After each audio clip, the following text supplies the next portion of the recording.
Носите ли Библии, драги братши и сестри?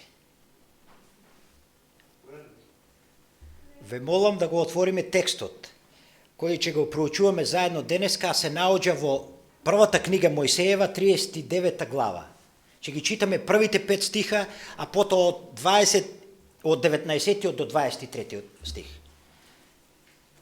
Прва Мојсеева книга, 39 глава, читаме првите 5 стиха првен.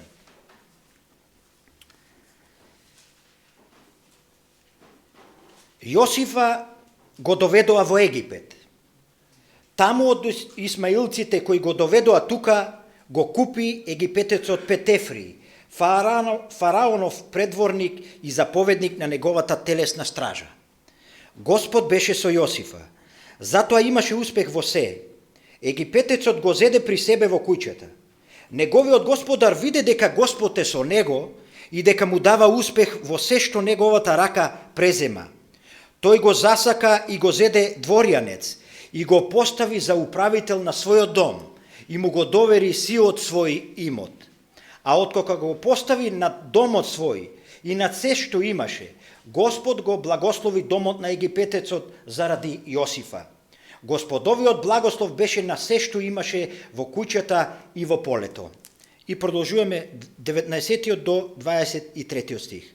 Кога неговиот господар го чу раскажувањето на својата жена, која рече: ете така постапи твојот слуга со мене, се разгневи. Господарот го грабна Јосифа и го фрли во темница, таму каде што беа затворени царските затвореници. И остана во темницата. Но Господ беше со него. Му покажа благодат на Јосифа и тој најде милост во очите на управителот на темницата. Така управителот на темницата ги предаде во Јосифови раце сите затвореници кои се наоѓаа во темницата. И таму не се правеше ништо без него. Бидејќи Господ беше со него, управителот не надгледуваше ништо што му беше доверено на Јосифа. Господ беше со него и што да преземеше, Господ му даваше успех. Дали постои некој помеѓу вас што не чул ниту една проповед за Јосиф, драги браќи и сестри? Има ли таков некој?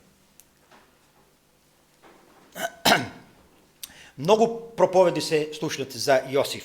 И како што знаеме, Јосифовиот живот е еден од најпознатите и најбогатите библиски настани, ако читаме во Библијата.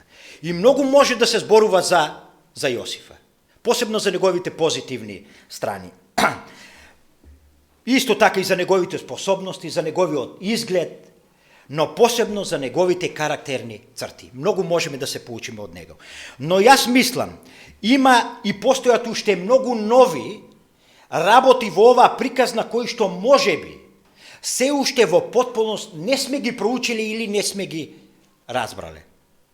Јас би сакал вашето внимание да го скренам токму на еден таков момент денеска. Дали запазивте во овој текст што го читавме, што овој текст издвојува како најважно обележие на Јосиф. И читајќи оваа Јосифова приказна, мислам дека се врти околу таа едноставна реченица. Се поставува прашањето: која е таа реченица која што ја дефинира приказната за Јосиф? Дали ја запазивме? Која? Господ беше со Јосифа.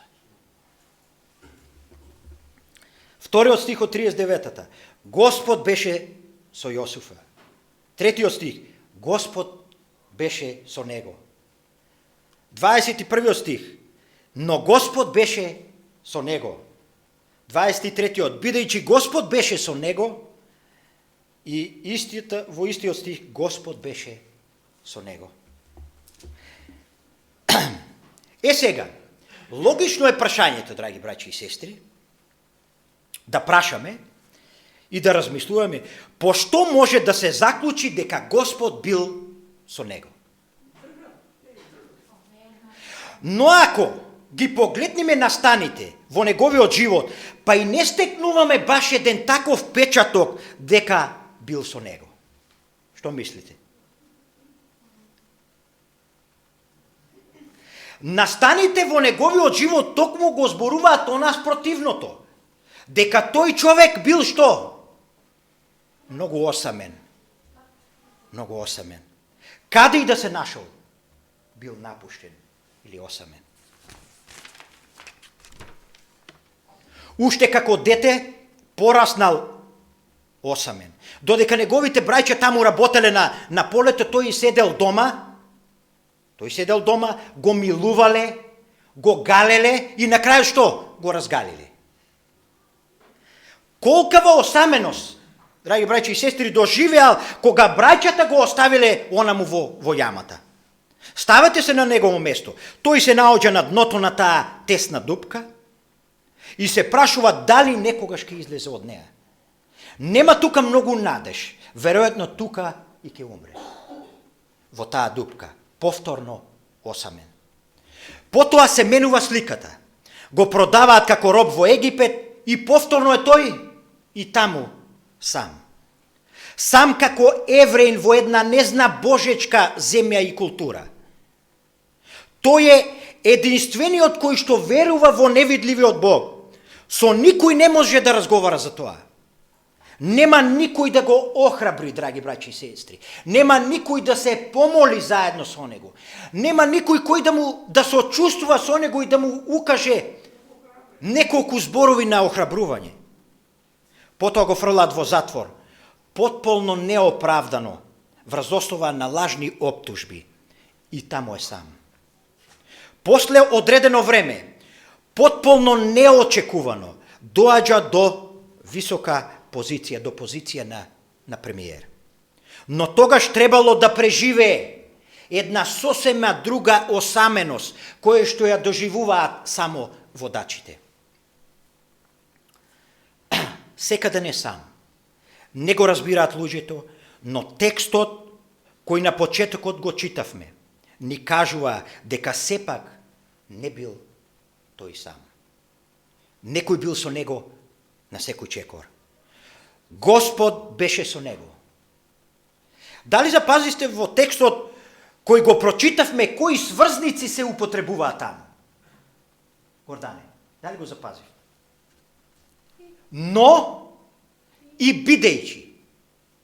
Токму затоа што многу од нив не биле со него. Многумина или повеќето од нив биле против него. И затоа ги употребува овие зборови. Дури и својот татко, драги браќи и сестри, против своја волја, му постанал непријател, негов непријател. Затоа што го разгалил и го навлекол гневот на своите браќа, кои исто така му биле непријатели. Замислете родените браќа да ти бидат непријатели. Сите браќа, а колку ги имало против него. Против него, а тој сам. Непријатели му били и трговците на робови, на оние кои што му го продале. Во нивните очи Јосиф не бил човек, драги браќи и сестри. Во нивните очи Јосиф бил само една роба за која што треба да се добие што повеќе пари. На посебен начин и сопругата на Петефрие му станала непријател, затоа што го искушала и неправедно го оптужила.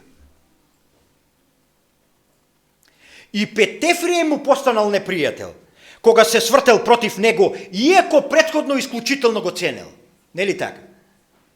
Во целата приказна на Јосиф постои една особа, од која може да дојде нешто позитивно.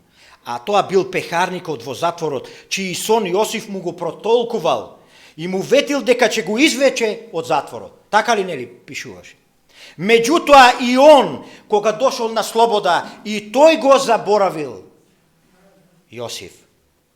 Меѓутоа константно во приказната на Јосиф се нагласува дека постои некој кој Јосиф не го заборава, а тоа е Господ. Господ бил со Јосиф. Е сега едно прашање, драги браќи и сестри. Дали Божјото присуство гарантира безгрижност и растеретеност во човековиот живот?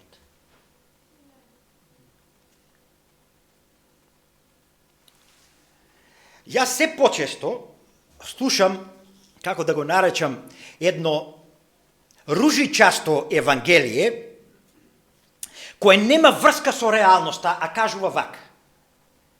Кога ќе постанеш верник, Господ ќе те благослови. Што е и точно. Сето тоа Бог ќе го среди. Господовото и многу проблеми ќе се решат во твојот живот. И нема ти да имаш проблем. Сето тоа Бог ќе го среди. Господовото присуство, драги браќа и сестри, е голем благослов. Тука нема дилема и нема дискусија по тоа прашање.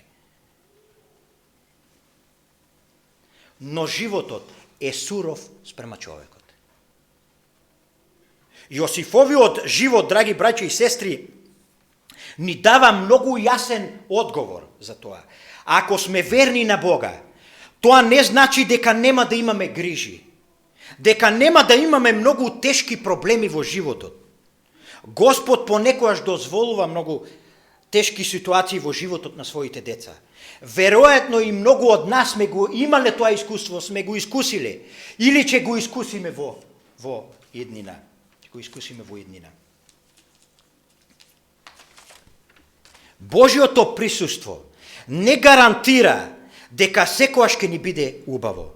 Но од друга страна, постои нешто што Бог му гарантира на човекот. Бог гарантира дека ако гледаме на невидливите работи, ако со вера гледаме на неговото спасение, тој секогаш ќе биде со нас. Не ни гарантира дека нема да имаме проблеми, дека нема да имаме мрачни моменти, но гарантира ако со вера се фатиме за неговата рака, тој и преку најтешкото ќе биде со нас. Во книгата на пророк Исаија, ајде да отвориме 43-та глава, книгата на Исаија.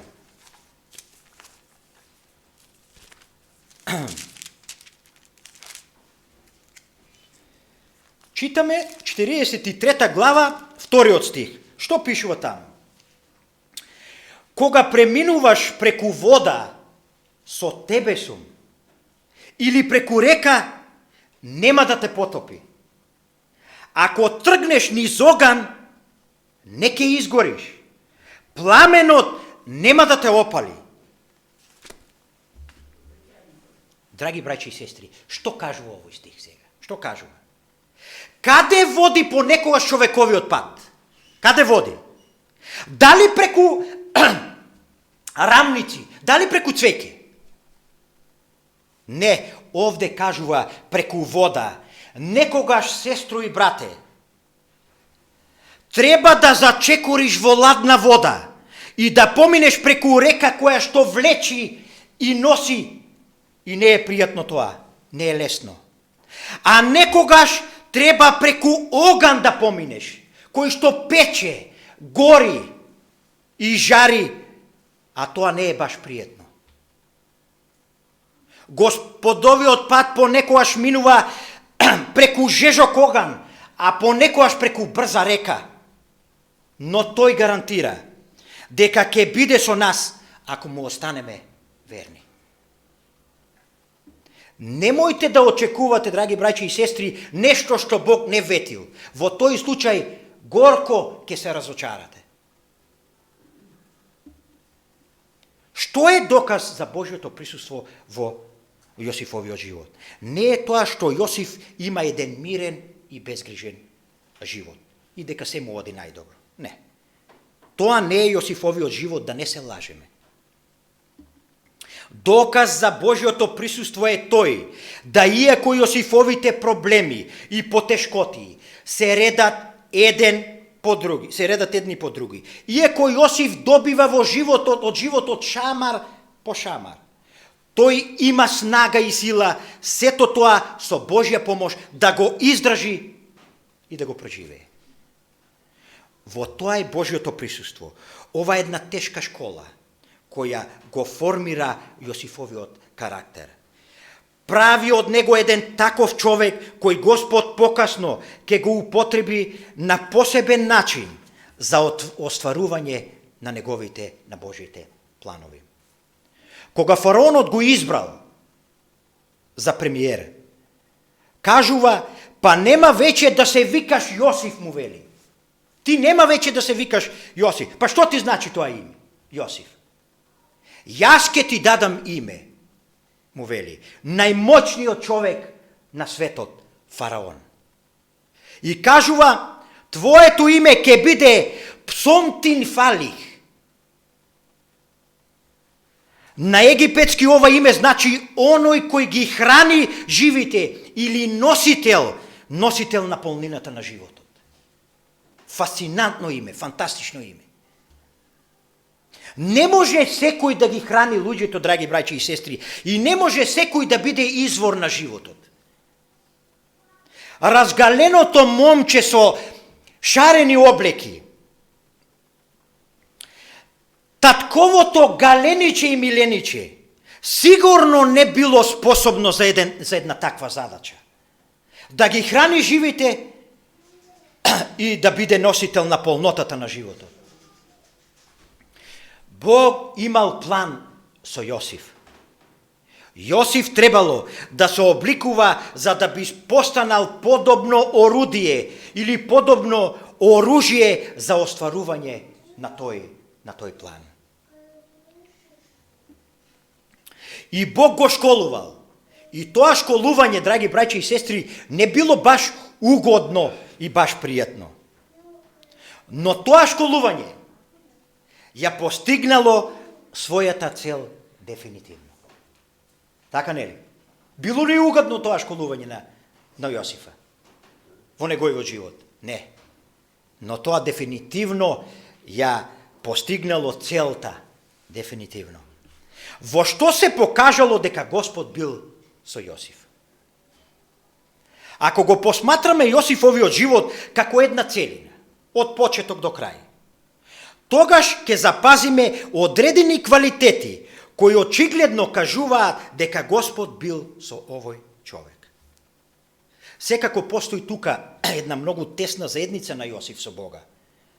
И таа заедница била толку, да кажам, стабилна, драги браќи и сестри, што никакви искушенија не можеле да го извлечат од неа.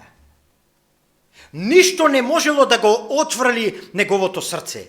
Ништо не можело да направи да он се надуе и да премногу биде арогантен и поносен на она што го постигнал. И гледајќи го животот на Јосиф, кој е за мене голема инспирација, но сепак се уште недостижна,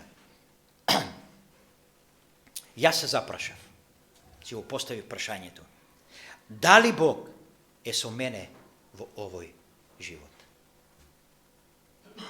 И дали Божиот благослов е над мојот живот? Логично ли е едно вакво прашање да си поставиме? И се прашувам, каков е тој човек за кој може да се каже, како и за Јосиф, дека Бог е навистина во неговиот живот и дека Бог е со него? Читајќи ја приказната за Јосиф, запазив 5 квалитети на таквата личност. Како изгледа човек со кого е Господ? 5 работи, драги браќи и сестри. Да се обидеме да ги запаметиме. Јас сега за секој квалитет ќе кажувам по-малку. За секој квалитет по-малку. И вие, ако можете да запаметите, запаметите. Ако не, земете, добро би било да земеме едно пенкало и ливче и да ги запишеме тие 5 квалитети. Затоа што на крајот ќе има тест. Ако не го положиме, ќе бидам приморан уште еднаш да проповедам. Одма после тоа. 5 точки.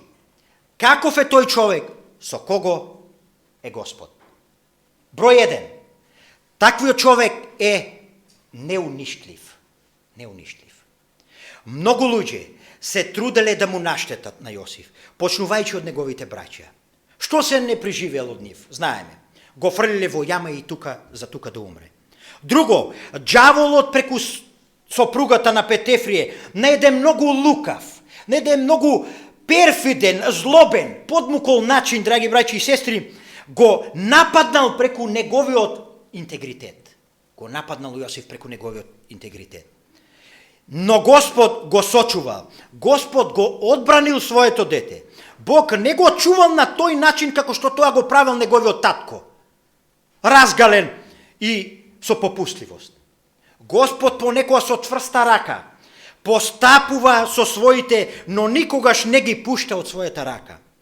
Тоа знае да боли, но Бог никогаш не го испушта Божиото дете. Божиото дете е неуништливо. Се додека, да запазиме, не ја изврши задачата која Бог му ја одредил, се додека Бог сака да го употреби. Второ, таквиот човек со кого е Бог постанува благослов за другите. Јосиф е донесен на пазар за робови. Пазар за робови во Египет, знаете ли како изгледал? Тој бил најголем во она време во античкиот период. Бил поделен на квартови и од прилика бил голем колку цело Кавадарци, колку што зазема простор. Секој ден неколку десетици робови ги менувале своите газди на тој пазар. И Јосиф како роб е донесен, како роб, кажувам, не како човек, како роб е донесен на тој пазар. Петефрие го купува, тој доаѓа во непознат дом. Не го знае дури ни јазикот. Таму во куќата на Петефрие има кипови, нејзините членови обожаваат животни и разни небески тела. Се е тоа чудно за него. Но што тој работи, драги браќи и сестри? Дали се обесхрабрил Јосиф? Дали се обесхрабрил? Дали ја отфрнил својата вера? Дали паднал во депресија он? Не, драги браќи и сестри. Тој ја прифатил ситуацијата. Тој само ја работи својата работа. Она за што е одговорен. И тоа го приметува кој? Петефрие. Библискиот текст не кажува што е тоа што му се допаднало во Јосифовиот карактер. Но веројатно се што било врзано со него, како он се однесува, како он зборува, како он поштено ја работи својата работа. И самиот газда врз основа на тоа заклучува дека тоа не може да го прави обичен човек, дека Бог е тој кој го прави преку него. Во 22 стих од 39 глава, се враќаме на прва Мојсиева 39 глава. 22 стих што пишува? Но Господ беше со него. Извините. Така управителот на темницата ги предаде во Јосифови раце сите затвореници кои се наоѓаа во темницата и таму не се правеше ништо без него. Што кажува овој текст? На затвореникот му го доделиле затворот да управува на робот, да управува со затворот. И ништо, вика, не се правеше без негова дозвола. Значи, каде и да го ставите Јосиф? Јосиф е што? Благослов, драги браќи и сестри. Ставете го во затвор, тој е благослов. Ставете го во Петефриевиот дом, тој е благослов. Така не ли? Ставете го премиер, тој е благослов. Но што тој прави? Прашање сега. Што тој прави од своја страна, мислам да Јосиф, за сето тоа да се оствари? Што тој прави, Јосиф, од своја страна? Ништо посебно. Ништо посебно, драги браќи и сестри. Тоа што тој го прави, можеме да го правиме и јас и ти. Јосиф што правил, драги браќи и сестри? Што правил? Ајде малку заеднички да размислуваме. Јосиф работел совесно, поштено, темелно, колку што можел најдобро и што друго. И бил верен на Бога. Уште еднаш. Што правел Јосиф, што Господ бил со него? Уште еднаш да ги повторим, многу битни карактеристики. Работел совесно, работел поштено, работел темелно. колку што можел најдобро и му бил верен на Бога. Бил одговорен човек. Како во односот со Бога, така и во своите обврски во секојдневниот живот. И резултатот е благословен од Бога. Благословен од Бога. Еве што кажува адвентистичкиот библиски коментар, коментирајќи го овој настан. Очигледно Јосиф бил внимателен, вреден и совесен во вршењето на своите должности, како и верен и посветен на интересите на својот господар.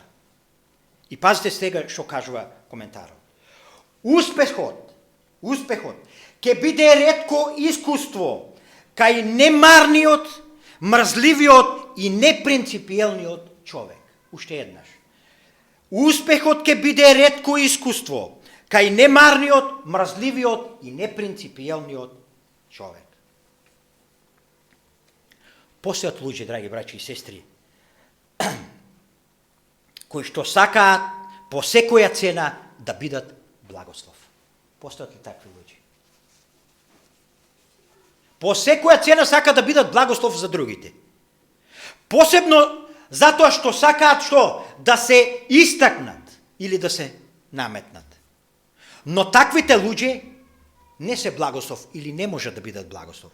Затоа што Бог ги прави луѓето да бидат благослов, драги браќи и сестри. Ти не можеш, брате и сестро, самиот да станеш благослов за другите. Тоа може само Бог преку тебе да го направи и да го постигне.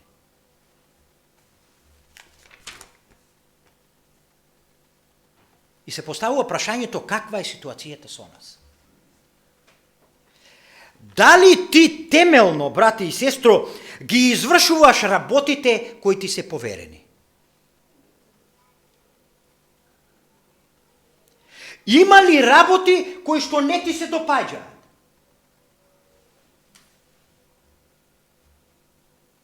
Па знаете, не се пријавил Јосиф по негова волја таму да ја брише прашината во домот на Петефри. Такви биле околностите, тој немал избор, драги браќи и сестри. Да го работиме она што треба да го работиме. И во сите прилики и сите околности да му се предадеме на Бога. Ако тоа го правиме, Господовиот благослов не може да изостане. И тоа ќе се види, и тоа ќе го почувствуваат, ќе го осетат луѓето кои се во твоја близина.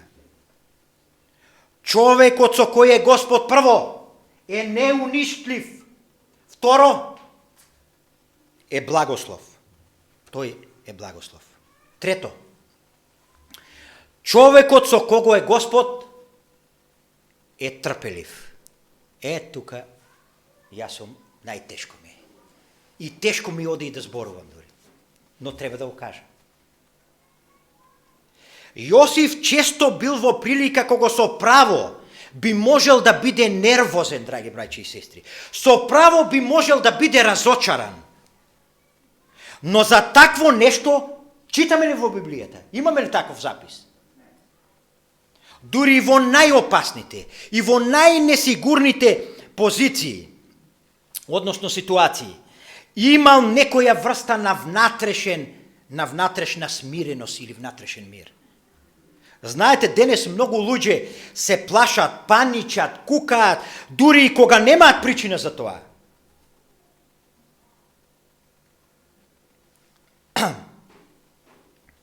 Постојат, драги браќи и сестри, такви луѓе кои што можеме да ги сретнеме, кои некако имаат проблеми. Постојано треба да ги смируваме. Просто имате чувство како да тие се вреќа во кое што ставате, учите, советувате, охрабрувате, но ништо не се менува. Имаме ли таков впечаток? Снимаме ли такво искуство за луѓе? Или па некои со нас кои што се занимаваат? Се искористуваат во прилог на нас, во наводниш да не променат за нешто, а никако да не убедат во тоа. Верниците кои го запознале Бога треба да бидат поразлични од светот во тешки ситуации, драги браќи и сестри. Кратка но јасна една реченица. Ќе прочитаме од Псалам 56:3. Еве Давид што напишал. Псалам 56, 3 стих. Кога стравот ме опфаќа, на тебе се надевам, Боже. Кратка реченица, но многу јасна. Псалмистот не кажува дека никогаш не се плаши. Не. А имал во животот многу тешки ситуации. Ако земем.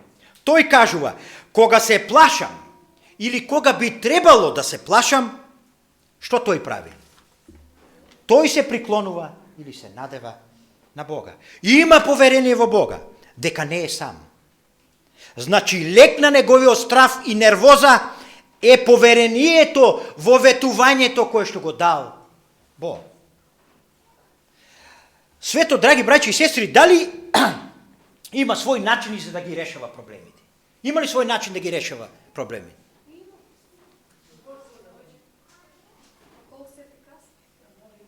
Меѓутоа, она што светот максимално може да му го понуди на човекот, тоа се ништо друго, туку само таблетите за смирување.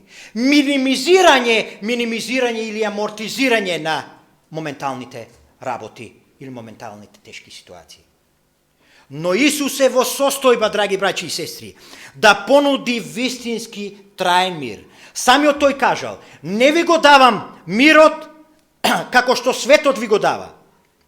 Да не се плаши и да не се бои срцето ваше. И имајте трпение, драги браќи и сестри, за такво нешто. И кога сме во тешки ситуации. А затоа што човекот со кого е Господ е страплив и трпелив. Четврто. Тој човек со кого е Господ е способен цврсто да стои и насред најтешките искушенија. Јосиф имал многу тешки искушенија, почнувајќи од сукобот со своите браќа во домот на Петефрие. Веројатно најголемиот тест во неговиот карактер, за неговиот карактер била сопругата на Петефрие, која покушала да го заведе. Но тој ни една секунда, драги браќи и сестри, не си игра со искушението. Тој ниту една секунда не се убедува себе си да се убеди да каже толку ми беше тежок животот, па и јас имам право малку на љубов, па и јас имам право малку на забава, па јас имам право малку да се опуштам, па бари на неколку, па бари на можеби 2 часа. Па никој нема да дознае за тоа. Не. Јосиф така не размислува, драги браќи и сестри. Јосиф има своји вредности. Тој знае дека својот живот го живее каде? Во Божје присуство. Јосиф многу добро знае дека е лошо со оган да се игра. И затоа новиот завет за телесните искушенија дава само еден совет и ништо повеќе. Трчи ако сакаш да го спасеш својот живот. Бегај од искушението. Не седи на иста маса со искушението и не преговарај, драги брати и сестро. И затоа текстот кажува, Јосиф побегнал, а доказ за тоа е неговата облека во рацете на жената, но не и неговиот интегритет и неговиот карактер. Драги брати и сестро, не си цитирај текстови да се убедува себе си како е сепак добро тоа што го работиш, а сепак знаеш дека тоа не е добро. Заедницата со Бога на Јосиф му била поважна од се, дури и од својот живот. Пето, тој човек со кого е Господ има сила да прифати неправедно страдање. Настанот за Јосиф, драги браќи и сестри, ни зборува дека животот е суров. Но во овој живот може да ви се случи да и невин, поштен човек, поради злиот карактер на некои луѓе, да оди во затвор, а да при тоа ништо не сгрешил и ништо не бил крив. Свет во кој што постои многу неправда. Знаете, човекот тешко поднесува и праведна заслужена казна, но кога станува збор за неправедно страдање, па и најпонизниот човек, драги браќи и сестри, чувствува револт во себе.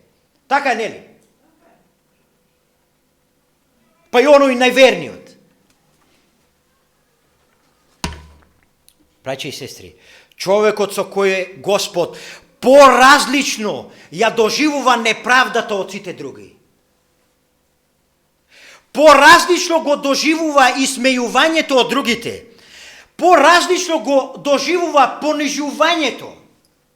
Поразлично го доживува префрлувањето. Физичката или морална штета. Зошто?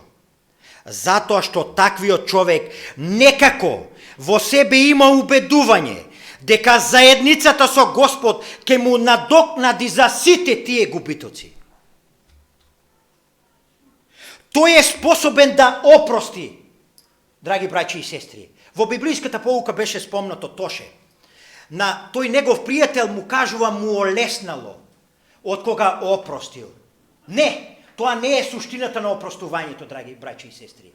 Со опростувањето заедно во пакет оди и прифаќањето со сите мани, драги браќи и сестри. Ние неоправесено не опростуваме за нас самите да ни олесне. И тоа е само последица. Тоа е само последица. Ние опростуваме да му олесне на другиот. Дали Бог опростува, нас ни опростува за да му олесни него и за да му биде подобро? За кого опростува Бог ни опростува нас? На кого да му биде добро? За него ли да му биде добро? За нас. Опростувањето оди многу подлабоко и се однесува на другиот. На другиот, драги брати и сестри.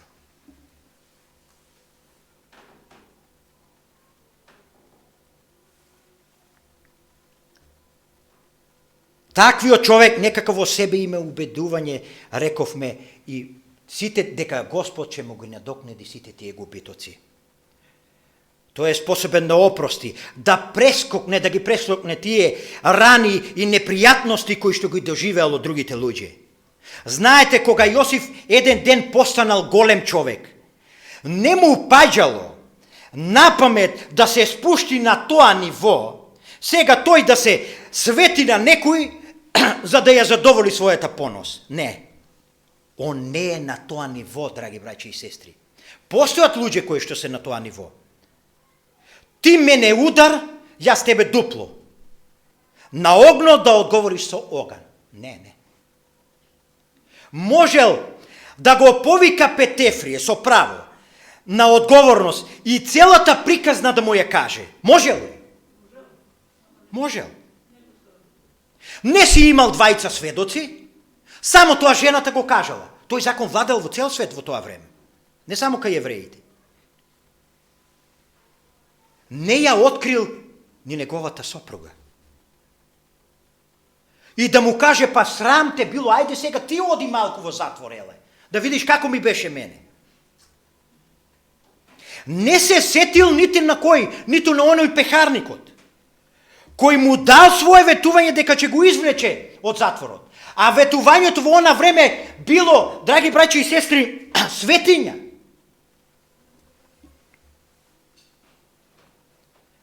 Па не му паѓа на памет да врати удар за удар кога се сретнал со своите браќа, па и да им каже, па ајде сега вие малку да видите како е тоа. Таков е човекот кога Господ е со него. Сега следува квиз. Каков е човекот со кој е Господ? 5 точки. Прва. Ајде да видим. Неунишлив. Второ, таквиот човек, каде и да го ставиш, постанува благослов.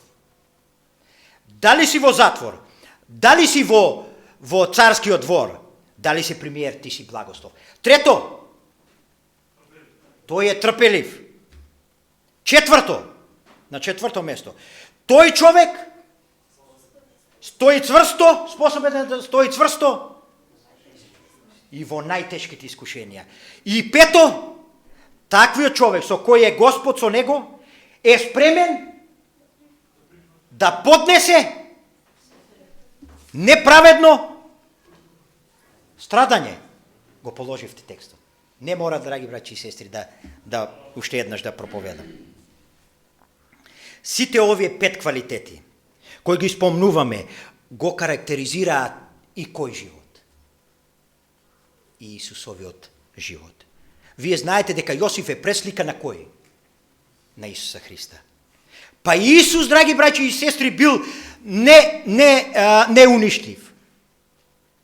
Постојано луѓето му поставувале замки, нели така? Постојано го шпионирале, постојано го малтретирале и на крај што? На крајот го убили. А што тој направил? Што направил тој? Сето тоа го поднел. Кога воскреснал, не рекол, фала ти Боже, сега одам од оваа планета малку да се одморам. Не, останал уште 40 денови тука да ги советува учениците свој и народот. Тој бил неунишлив. Исус бил благослов. Во што? Во што? Со своето доаѓање, драги браќи и сестри, ни го донел најголемиот можен благослов. Благословот, живот во изобилие во овој свет. Во овој грешен свет. И благословот, живот вечен во новиот свет. Во неговата душа владеело мир, бил стрплив, иако и тој поминувал преку тешки моменти. Сетете се само на Гециманија, каде неговата душа била ранета до смрт. Но сепак со сигурност одел напред да ја оствари својата мисија за која што и бил и дојден. Дури и војниците кои што дошле да го уапсат во Гециманија, кога го виделе тој мир, таа слава која што зрачи од неговото лице, се шокирале и паднале на земја од неговата слава. Ако за некој можеме да кажеме дека бил кушан од непријателот, тогаш тоа бил Исус Христос. Но безуспешно. Дури и на крстот имал доволно снага да му се спротивстави на искушението кога ѓаволот му кажал: "Симни се на крстот од крстот ако си син Божи." Не, Исус кажал, тоа не е моје ниво. Тоа не е моје ниво каде јас можам да се впуштам во такви диалози. Да јас играм таква игра. Не. Јас поразлично размислувам. Ако има некој кој што неправедно страдал и ако некој бил во состојба да опрости, тоа бил Исус Христос, кој на крстот се молел за опростувањето на гревовите на своите пријатели и непријатели. Браќи и сестри, се поставува прашањето: дали овие квалитети го красат и мојот карактер? Дали веруваме во Божјото присуство во сите наши тешкоти и проблеми? Во сите наши бури? Дали веруваме дека Бог е тука? И дали веруваме дека никој не може да не уништи се додека ја извршуваме задачата која што Бог ни е доверил? Дали сме благослов на другите? Кога нашите комши и нашите колеги на работа би требало да не опишат или да напишат барем една страница за нашиот живот и да не опишат нас, што би напишале луѓето за нас, драги браќи и сестри? Дали сме благослов онака како што кажува Светото Писмо? И дали не краси или карактеризира мирот кој знае да чека, да биде трпелив, па и тогаш кога не ги разбираме работите кои што се случуваат околу нас? Дали имаме блиска заедница со Бога, тој во нас, а ние во Него? Дали му дозволуваме на Бога да седне на престолот на нашето срце и да живее негов живот во нас? И дали сме доволно силни да опростиме и да преминиме преку сите своји рани? Дали сме се научиле да поднесуваме неправда, драги христијани? Има неправди во животот и ќе ги има се додека Исус не дојде. Да не се фаќаме за неправдата, да се издигнеме над неа, да не бидеме робови на своето минато и робови на околностите. Да бидеме луѓе кои што се држат за вредностите. Знаете, малите луѓе секогаш разговараат за другите луѓе, останатите луѓе разговараат за правилата, има една ваква мисла, а големите луѓе разговараат за вредностите. Таков човек бил Јосиф, таков бил и Исус Христос. Нашиот живот, како и Јосифовиот, се одвива пред Божјето лице, драги брати и сестро. Тој не посматра во секоја наша животна прилика. И овој факт треба да биде основа не само на нашата одговорност, туку и на нашата надеж. Да, добро е што Бог се гледа и се знае. И ќе дојде момент, кога Библијата кажува многу јасно, кога се ќе излезе на видело на судот, и Бог ќе ги донесе во ред сите работи. И Бог ќе биде поштен, драги браќи и сестри, кога станува збор за нашиот случај и нашиот живот. Ќе биде поштен. Каков пример за нас, Јосиф, еден од најголемите карактери кои што некоја живеел во историјата. Каков пример од Јосиф, во Јосиф гледаме. Нека нашиот Бог, драги браќи и сестри, не сочува да, посматрајќи го Јосифовиот пример, да се научиме од неговите зборови, да бидеме ние со него, за тој да биде со нас. Ако е Бог со нас, Павле што кажува? Кој може да биде против нас? Нема такви околности, драги браќи и сестри, нема таков човек, нема таков ѓавол кој може да го осуети Божиот план врзан со нас и со нашиот живот. Бог да ни помогне да се научиме од неговите зборови, да бидеме луѓе од вредност, исто како што тоа бил и Јосиф. Амин.